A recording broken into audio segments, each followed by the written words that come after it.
Yeah, I got interested in politics when I was about 14, so in the election 2006. And I actually remember the moment when I was like, okay, this is something else, something other than what I have thought politics to be. None in my family or anything like that are into politics. We have always discussed like social questions and so on in my family, but never in like party politics.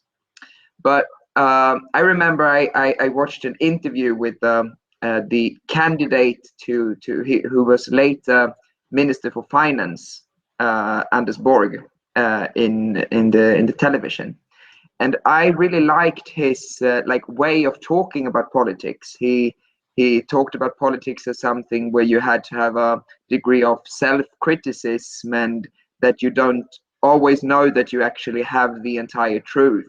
So you have to be in like a movement when you do politics, and that politics is not about being always so sure about everything, but trying to do the best and so on. And I like that perspective. So a couple of years later, I joined the youth organization of that party, and started to do it as something to do in my spare time.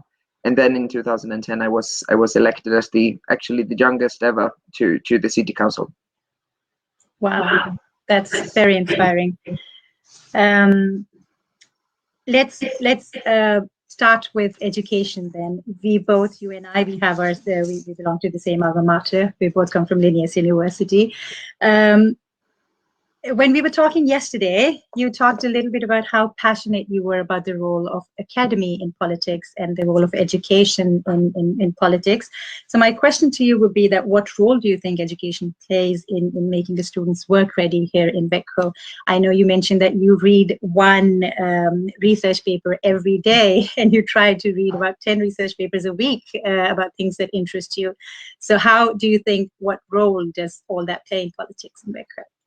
So if we start like the value of education for the community and for politics in that way, I would say that since the unemployment in Sweden today, most of it is an effect of a part of the population being outside the labor market because their education does not meet the requirements on the Swedish labor market. So the most important factors that describes or could explain the unemployment is that you have been in Sweden for a short time and therefore do not have an education that matches the requirements on the labor market, and maybe do not speak Swedish. That's the most common explanations. Of course, not all jobs require Swedish, and not all jobs require a long education, but that's the main explanation. So it's really important to have a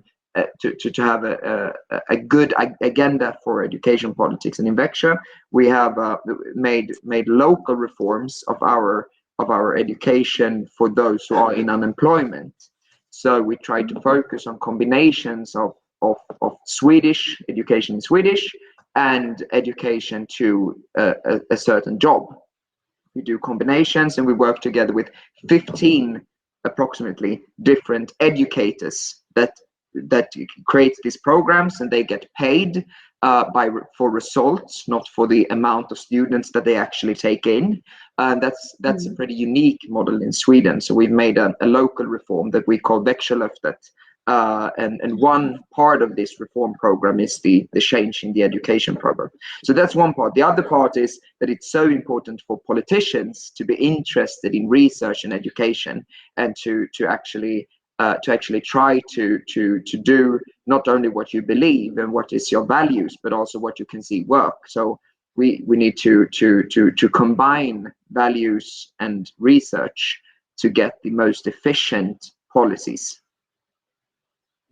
Great, brilliant. So Linnaeus University in Växjö, it attracts a lot of international students, and a lot of people from different places come to Linnaeus, and then they decide to settle there because of all the opportunities and the vibrant environment of Växjö city. What do you, how do you think that you as politician capture that potential? I believe Växjö could do better when it comes to capturing the potential from students moving here from Sweden, but also from across the globe. That's of course first and foremost a question of interesting jobs. If you should stay when you leave the education, you need to have an interesting and a good job. Of course, not all seek for jobs; some create jobs as well. So it needs to be easy to be, as most of those in the audience here, to be an entrepreneur, to start up companies, to create your own job, and the Växjö should be a good environment for doing that. It's a lot of different things, of course, that is important. That we need to have good networks, that we need to have good infrastructure, both like modern infrastructure such as digital infrastructure, but also it's important that it's close to the rest of the world. Our airport is important, for example. That we should be part of the local, the region.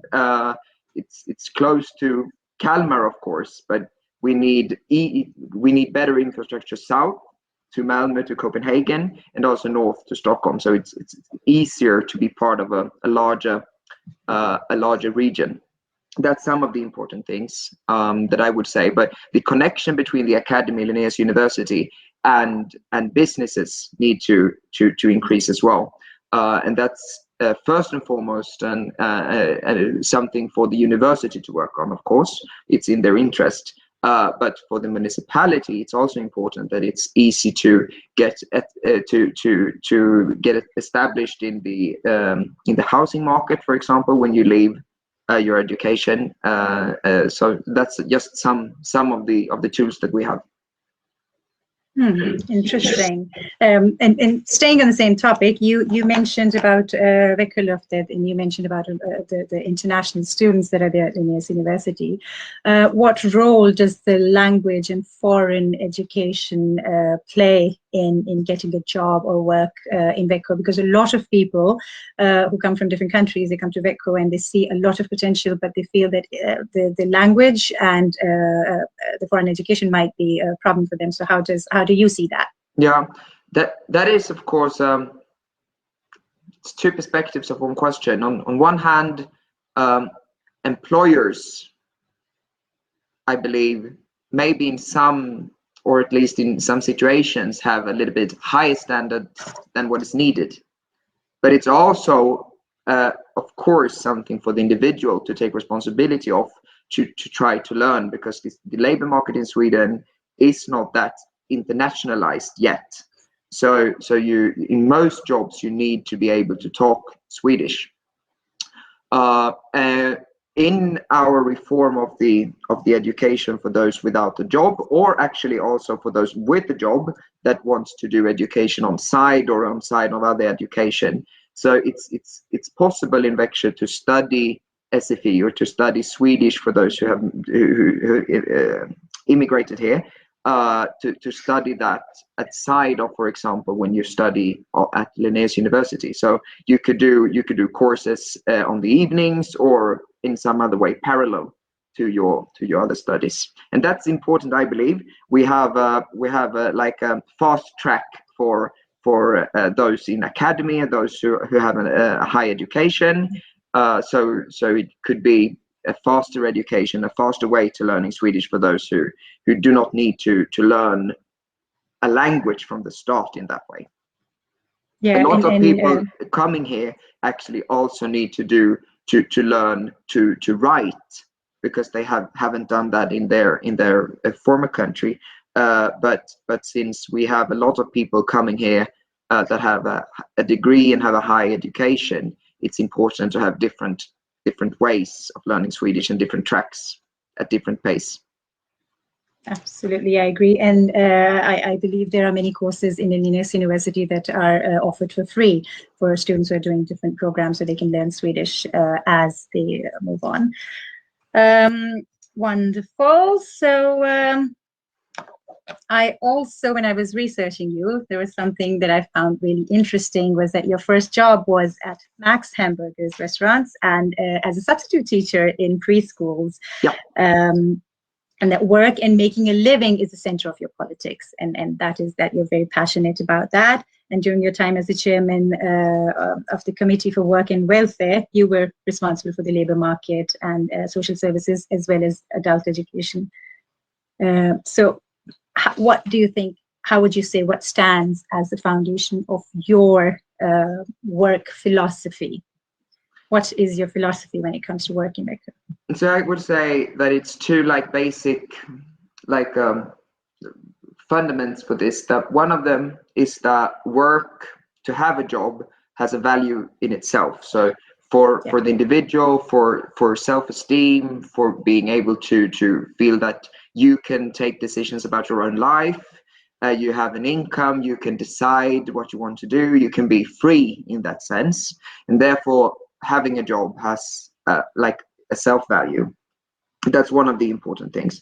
The other important thing is that I believe that all human has potential, that everyone can grow, can do something, can be a part of the community, can be a part of society, and can, like, their gifts can come in their right place. But there are people that is not in that situation right now, because we have structures on the labor market in society. We have, for example, in Sweden, when international organizations do studies on the Swedish labor market, for example, OECD, they find that we have a high degree of benefits, for example, that could make it for some people that have a low productivity, not that you do not gain from starting to work. And that's something that's a political issue. We need to make it more that you should be able to earn more. And from my party, we want to lower taxes. We want to change the labor market in a way that it will be a larger difference between those who do work and those who do not work. So that's important parts that we need to raise the value of actually taking a job and working, and in the same time giving the right support to those who want to start to work but cannot because they lack of education, of language, and so on. So it's an important combination of having those that is often called like workfare policies, that everyone that is unemployed should be in activation, and in activation in full time. But the like these activities need to increase your competence, your education, your possibility to get a job. So the value of a job, but also the potential in the individual, and the understanding that unemployment is first and foremost a consequence of political decisions that stops the individual from actually getting a job. For example, by having too high benefits, too high taxes that would not make it profitable to start to work. And that is things that politicians need to change. Agreed. Staying on this topic, we have a question for you, Oliver, from our audience, that how can we take the learnings from Växjö Löftet to Sweden as a whole, because it's a specific project for Växjö. Yeah. How can entire Sweden use it? Yeah, so I like one of the things that I try to do is to speak about it. So when we are finished here at 19, I will meet Karlstad municipality and their board for labor to have a seminar about our reforms and the politics that we do in Växjö. I've done that for approximately 60 municipalities throughout the years now. Right. And also in different like conferences and so on. So that's one way, of course, but we need to change national politics to make it easier for the municipalities to take responsibility of the labor market policies. Today, when we do the national government makes pretty large changes in our employment agency, the national authority, and when it's like right now, when it's in the middle of the change, it's hard for the municipalities to find their place in the labor market, in the politics. So that's one of the things that actually need to change, that I believe is making the situation worse on the labor market. That we have, for example, in Växjö right now, 866 people that has been unemployed for a longer time than 90 days, but is totally without activation. So they are passive in unemployment because the national authority does not take their responsibility and take decisions to put those people into activities, and the municipality are not allowed to do it because of changes in the regulations. So that's just one example, but that's really a problem. So the municipalities need to have a larger responsibility to be able to do these changes. That's one of the things, and that's a question of lawmaking. So we need to have changes in the laws. Brilliant. So I myself come from an immigrant background, and studying in Växjö and looking for work has been quite an interesting journey for myself as well. So if you talk about diversity, inclusion, integration, how do you describe Växjö? What would you say? How would you say that Växjö politics works with inclusion and diversity? And if you have any message for the women or the minorities who would like to be a part of the workforce? Yeah. So first and foremost, there is so much help to get if you find it hard to get the job. We have excellent civil servants who go to work every day to help people to get into jobs. So there is help to get, and that's one of the important things, I believe.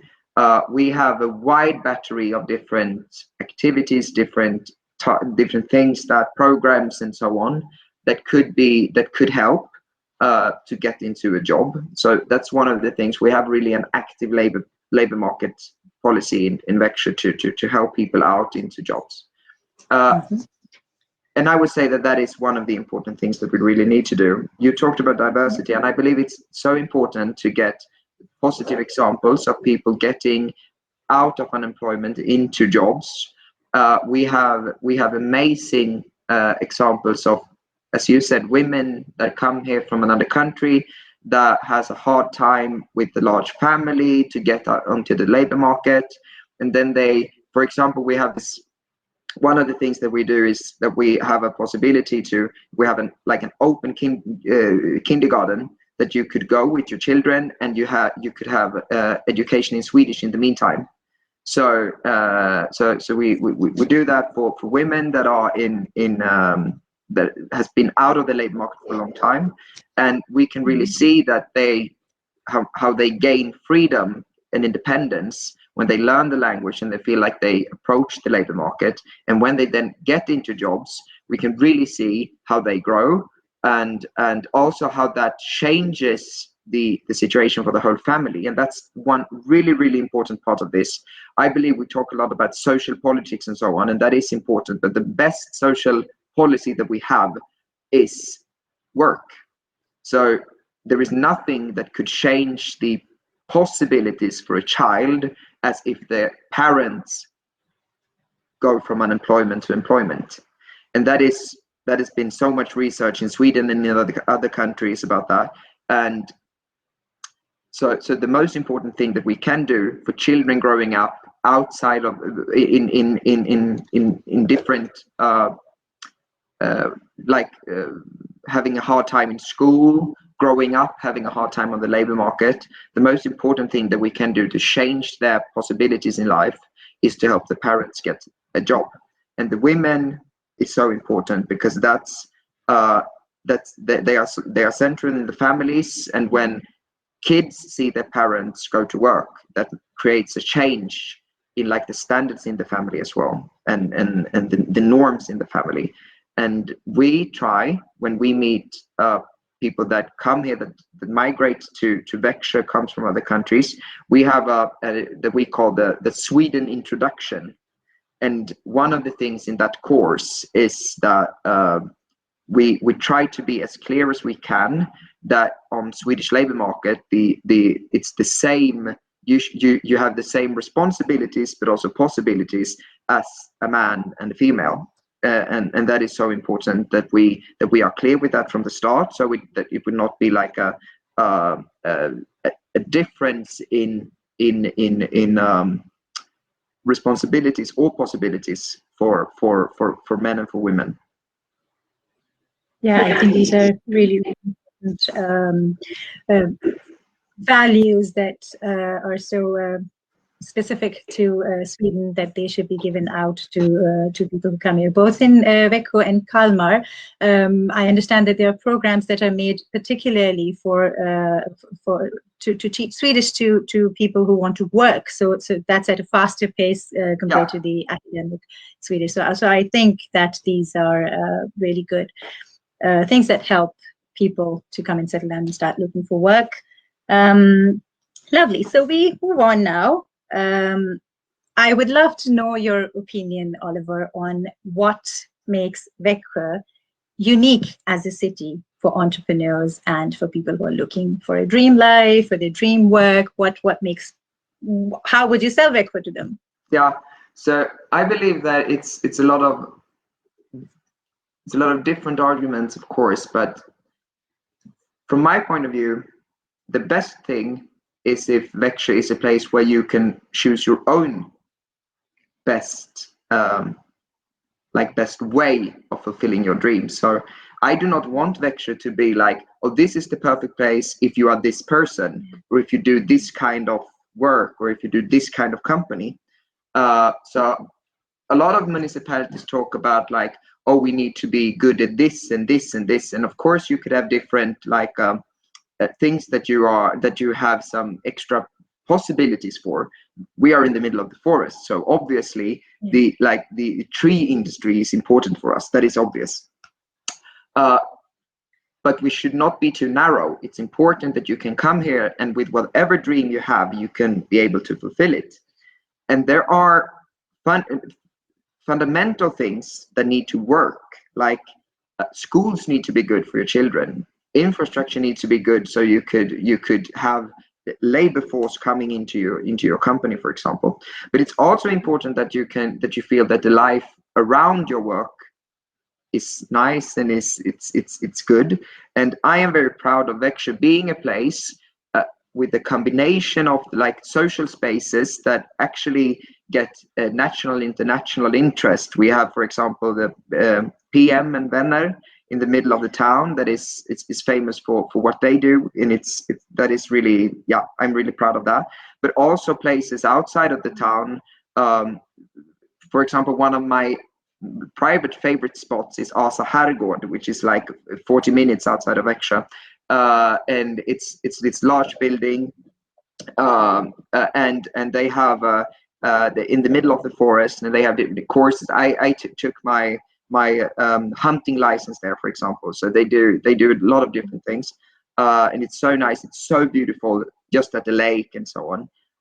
So we have this like spots that you could really appreciate, but also it should be a good place for fulfilling your ideas. So and I know people who are entrepreneurs that really value the networks that are created here, and therefore I'm so glad that you have done this with Startup Grind, because that's an important part of that infrastructure of networks for entrepreneurs that could really make them feel that they can stay and grow here and meet other people. And I believe that is really important. So that is some of the things, and it's when you sell your town, I believe at some way it's always this, oh, we are in first place in this list, and that's of course nice when we are good at environment, we are in top of LGBT rankings, we are good at a lot of things, but the most important is that you as an individual can feel that you could be here, be yourself, do what you want, and the society works. It's in function, and then you can do what you want, and I believe that that's the best thing. We should not be in the way. We should not stop anyone from doing what they want to do. And if we are too narrow in what we believe that this town should be, then maybe someone would feel like, oh, but that's not what I want to do with my life. So we should not be too precise on what kind of town we want to be, because we want to be the town that 90,000 inhabitants want it to be. True that. Very, very, very well explained, Oliver. I also believe that for any person who wants to do something, Växjö has so much to offer for them, and so many opportunities for them to take the next step in their life. And of course, the forests and the beauty and everything that is unmatched. And Would I like, you? actually, if I might just put that in, I like the closeness between being in the middle of the town, and then 10 minutes later you could be in the middle of the forest, seeing no cars, hearing no sounds of the town. 10 minutes if you have a bike, not if you walk, or if you run very fast. I believe that is one of the nice things that we have. It's close between those different ways, and I meet a lot of people that come here that do both. So they live in they stay at some nice hotel, eating at our nice restaurants and so on, and then they spend their days in the nature. So it's not like you come here for the nature or for the town life. You could do this mix, and I believe that is really nice. Yeah, and I think that's very unique to Växjö. I lived in a very nice modern apartment, very close to the city, and I had like this big patch of nature behind me and Växjö Lake, and it's like straight from heaven. So I think that's very unique to Växjö as well. So Oliver, what networking, partnerships, or business and funding opportunities are available in Växjö if someone wants to come and start working here? What do you think that what kind of networking is available for them? So, for example, we have now we have Startup Grind, which is really good, as I said. And that is really, really nice. We have different arenas for meeting. That some of them are actually provided by the municipality. One of them is called Expansiva Växjö. It's like a breakfast meeting. Now it's digital, of course, so it's not that nice as it was. But that's like one arena for networking. The businesses have a lot of different networks connected to different sectors. So, for example, the tech sector has a really really strong network, and I believe that is one of the things that has made Växjö a strong tech and digital company place. So these networks are, of course, important.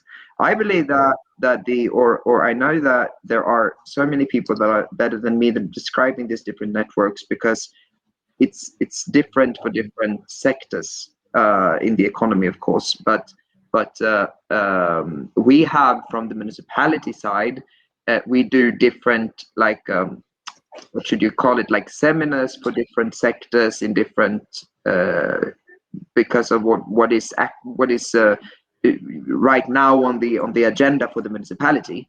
For example, in the board for Växjö, that we have taken initiative to a special like a branch for companies doing recruitment and so on, so that the municipality should not do things that are, what should I say,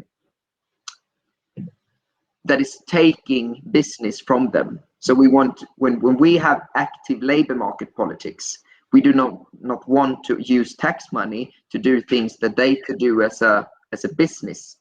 So we have them as a dialogue partner, so they could guard what we do, so that we do not do things that they could actually earn money from doing, because we do not want the municipality to fight off companies, of course.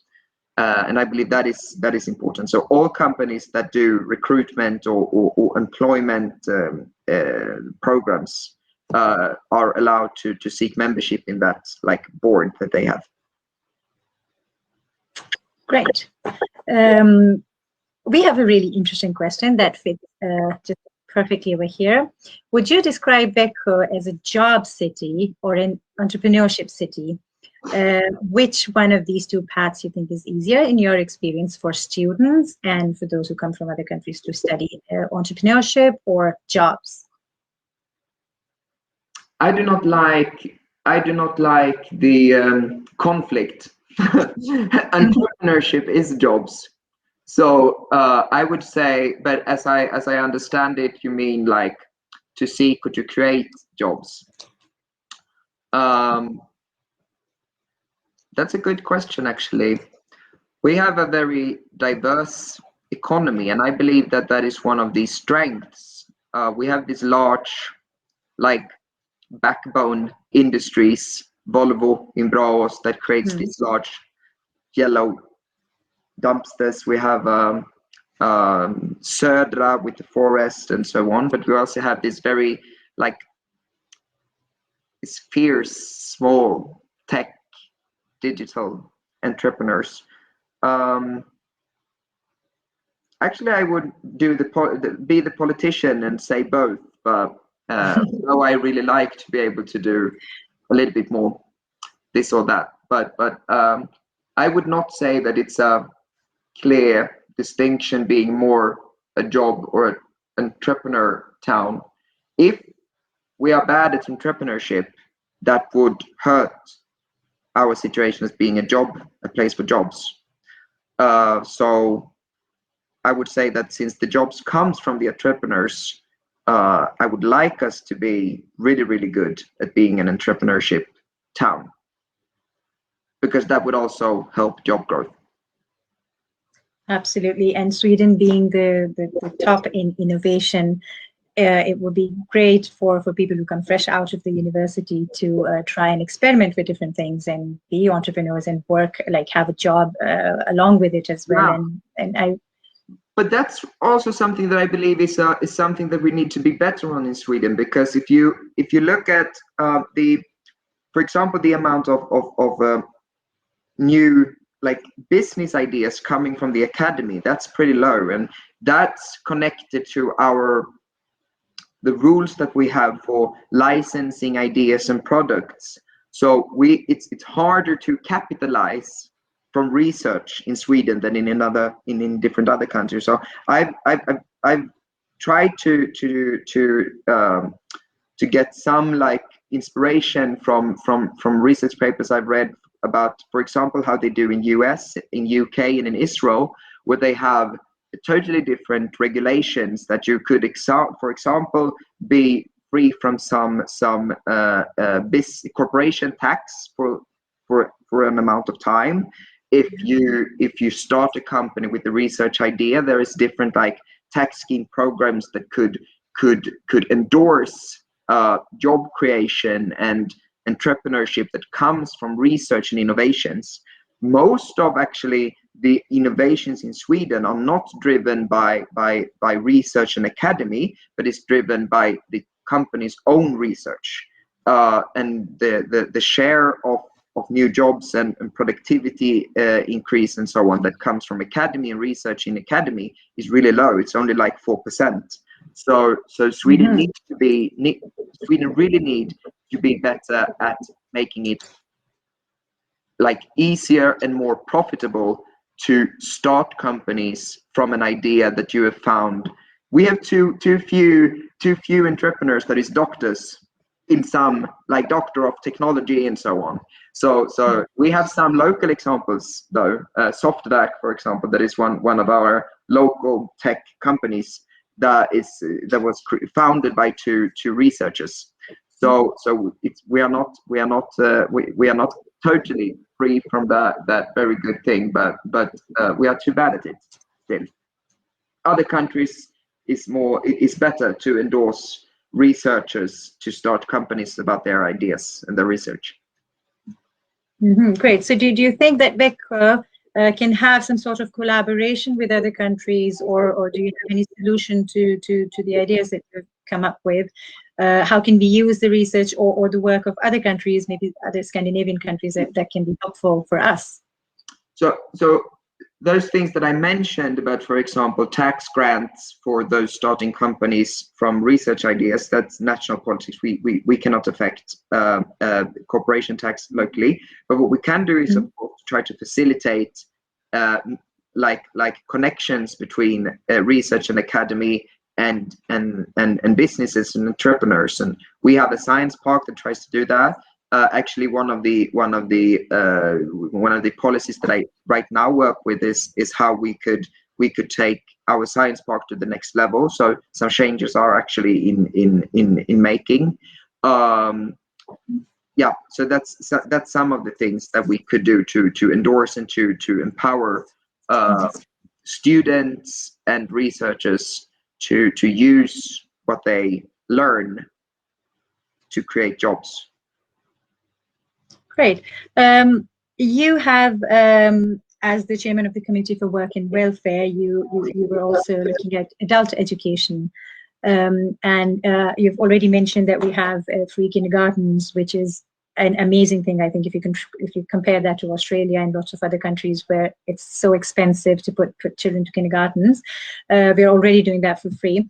So if you look at adult education, what do you think? How do you think you're preparing them for work market or the job market? So one of the things, as I said, is these combinations about Swedish and job-focused adult education. So that's one of the important things. Another one is that we have a very generous policy for adult education. So almost everyone that applies for adult education in Växjö is allowed to do it. So you could, as a municipality, choose if you only want to provide education for those who are really in need because they lack of education, or you want to use it as an opportunity to change what kind of job you do. If you want to use it as an opportunity to do education at the side of a job that you actually have. So we've had a pretty progressive policy concerning adult education, but also through this almost unique model for how we pay those who actually do the education. As I said, we pay for results, not for the amount of students that they take in. So if they have 10 students and 2 of them do not have progress in their studies, they will not get paid for those. So that's a pretty harsh but also efficient system. And more municipalities are actually changing to our way of doing this around the country right now. So that's good. The other part is that one thing that I find strange and very bad actually as well is that we have a lot of people being unemployed, but we at the same time have a lot of jobs. So there is more than 100,000 jobs at the National Authority for Employment Services, but still we have a lot of people that are without jobs, and the difference between this is education. Most of these for most of these people. So, as a municipality, we want to be able to tell those who are without jobs that okay, now you actually need to do this education, but we are not allowed by law to tell people that they need to educate. They can choose to do an education, and then it's fine. We can tell them to do some things like learning Swedish and so on, but we cannot say, okay, this is the thing. If you do this education program, you will be employed in this company. We are not allowed to do that. And we have a responsibility for children to do schooling. But one of the policies that I've tried to get into law is that for those being long-term unemployed, it should be able to have the same kind of like education duty. So if the reason why you are unemployed is that you lack education, you should be able to say that now you should do an education. You should have a duty to educate yourself into a job. So that's one policy change that is needed in Sweden. Mm-hmm. And whose responsibility is it to train these people for jobs? Like, is it the local commune, or is it Arbetsförmedlingen, or who's responsible for this? Yeah, so we have, and this is actually also something that needs to be changed, because in Sweden it's a little bit messed up with these different education programs for unemployed. So the municipality have one called Yrkesvux that is like work-focused adult education. The Arbetsförmedlingen or employment services have one called like labor market education program. And then we have some other one of the things that is called yrkeshögskolan, which is like a mashup between those labor market program, like job focused, and academic higher studies. So that's like a combination, which is good, but it's getting into a mess, because some studies that has been made find that it's a lot of overlap between these different ways of getting the education. But for the individual, it's large differences, because if you do the education through the municipality, you need to take loans. But if you do it through the employment services, you get full benefit for that. So for the individual, it's a large difference, but you can still actually sit in the same classroom, but coming from different sources.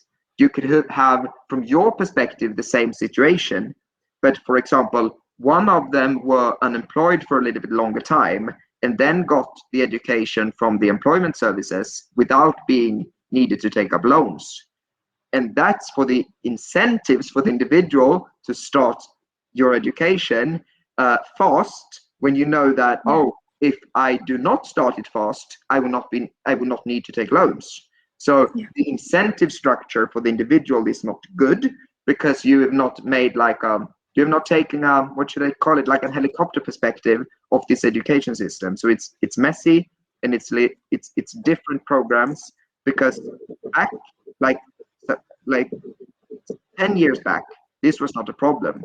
There was almost no one that were unemployed that did the adult education, but the adult education programs has been like forced into being labor market programs now, because of a change in the unemployment, so that most of those who are unemployed now have not qualified for the national support, because they have never worked in Sweden, and then it's a responsibility of the municipality.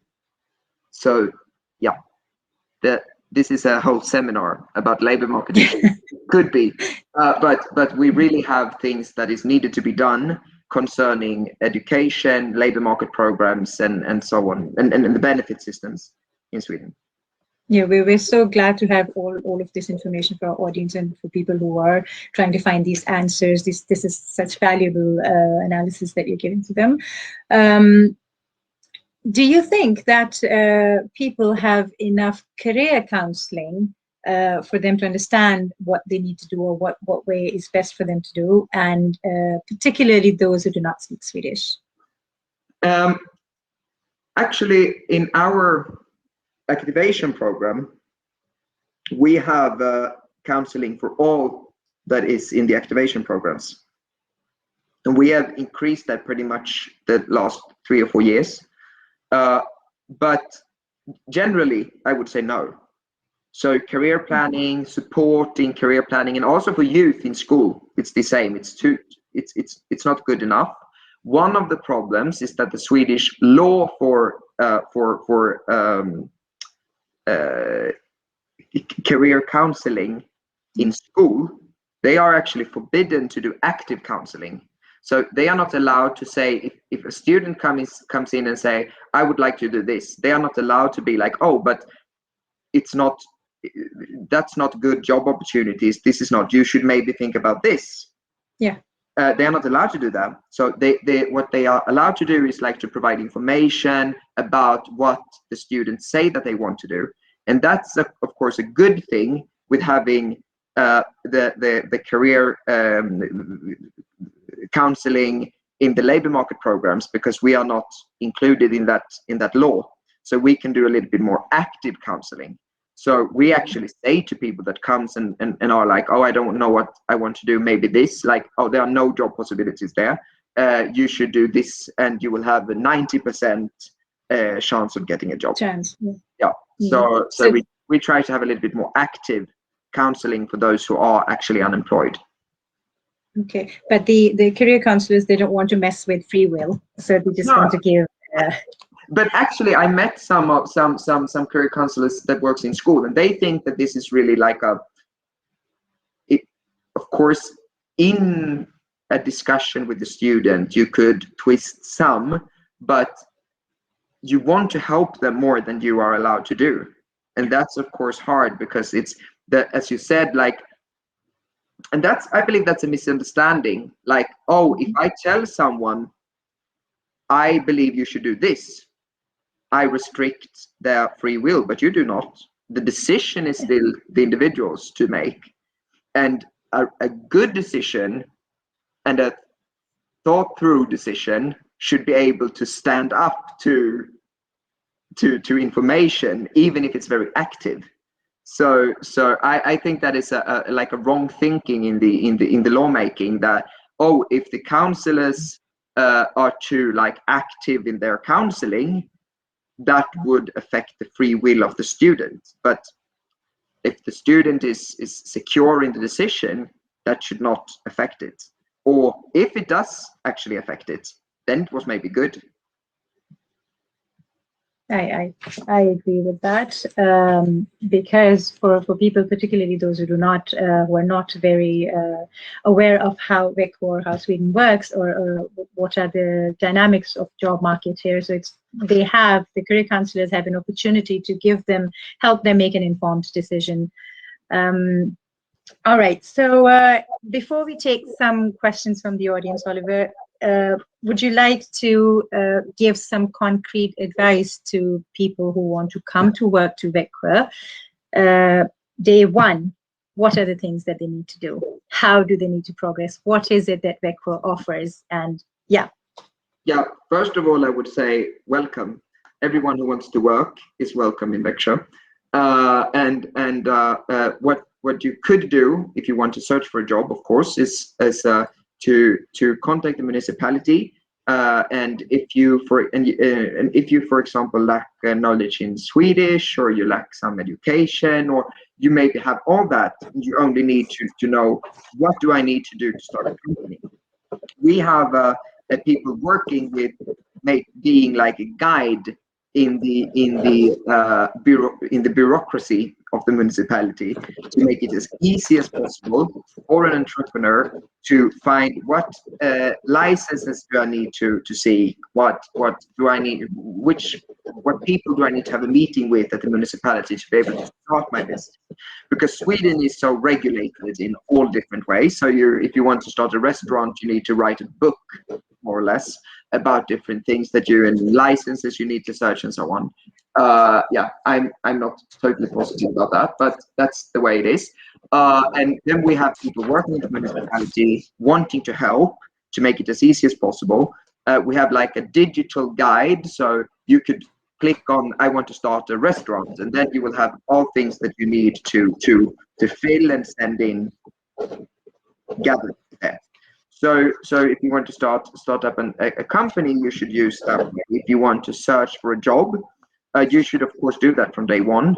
And what different jobs that is hiring, you could find at the employment services, but you could also get help we have, for example, if you need help to write a Swedish curriculum vitae, you could have help do that from the municipality. We have like courses and so on, and you could have help with translation and a lot of different things. We also have really nice entrepreneurs that do, for example, like CVs, video CVs. So that could be a help as well.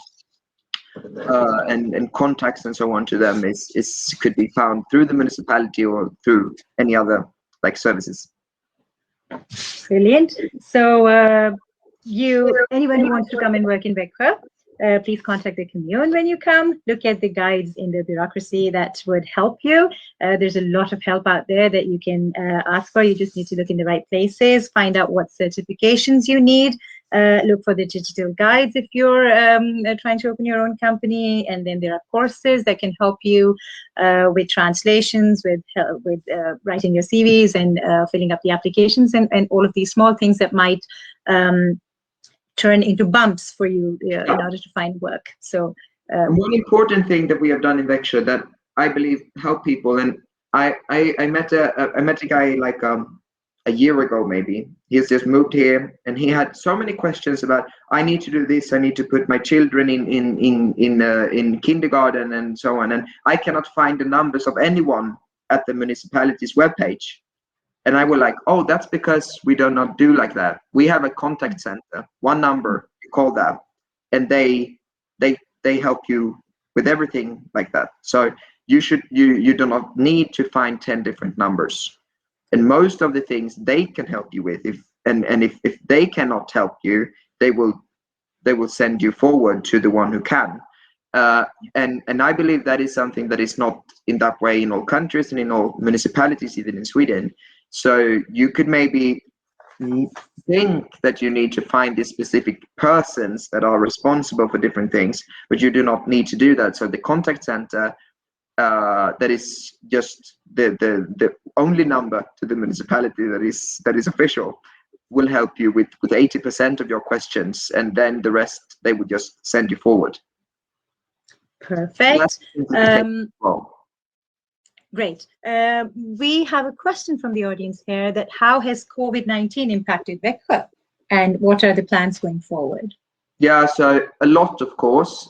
Sweden has, as you might know, had a real COVID catastrophe, with a lot of people losing their lives, and with the feeling among a lot of people that the strategy has not been totally clear.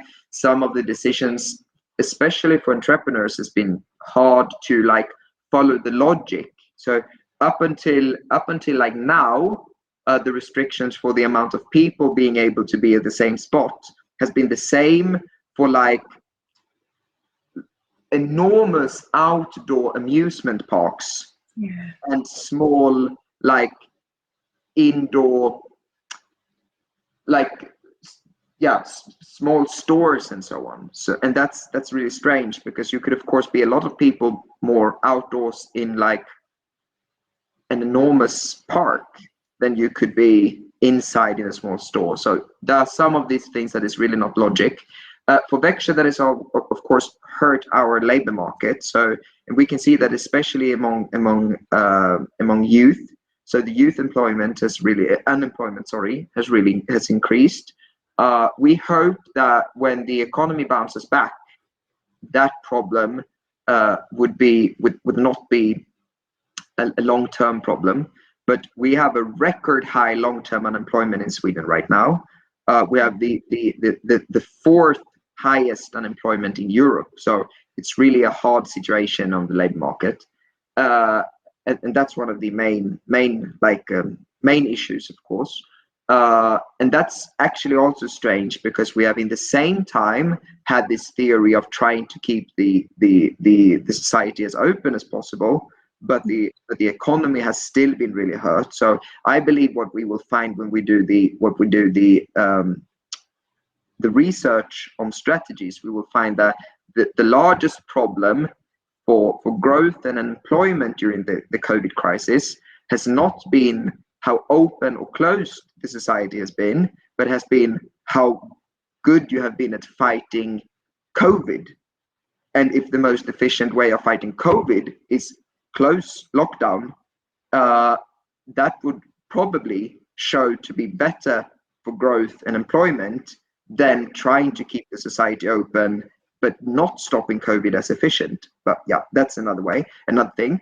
So the local, the local effect of COVID has of course been severe. Thousands of people that has lost their lives in Sweden, and also a lot of people in Växjö and in our region. We have had schools that has needed to be closed as in the rest of the country. That creates, of course, a knowledge, a lack of study, of education. And I believe that this generation that has lost time in school will be socially and also educationally hurt by this, of course, for a long time. So we need to have special support for this generation that has been hurt in that way. That is also the same group that is most hurt by what kind of jobs that has been taking out during this pandemic, because most of young people have their first job, for example, in restaurants, and since the restaurants has been forced to carry a very large burden of the programs to lower COVID, because the Swedish law was not made for handling pandemics, but what we could do was closing down restaurants or restrict restaurants. So the restaurants has been forced to carry too much of the burden of the pandemic, and that has hurt young people's jobs as well. So the youth are maybe one of the, not of course not forgotten. A lot of people know this, but they for psychic health, for jobs, for education, for social life, that has really been hurt by this.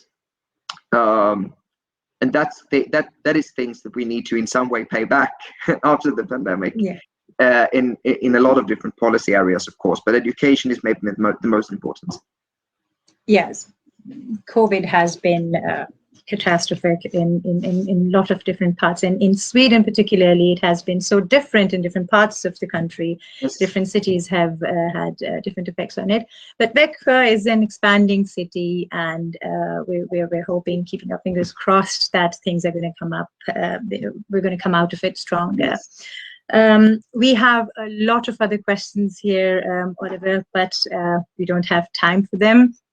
So we'd like to thank you very much for taking out this time to sharing your knowledge with us, sharing so much about your journey and all this information with us. We're very honored and very, very thankful to you for that.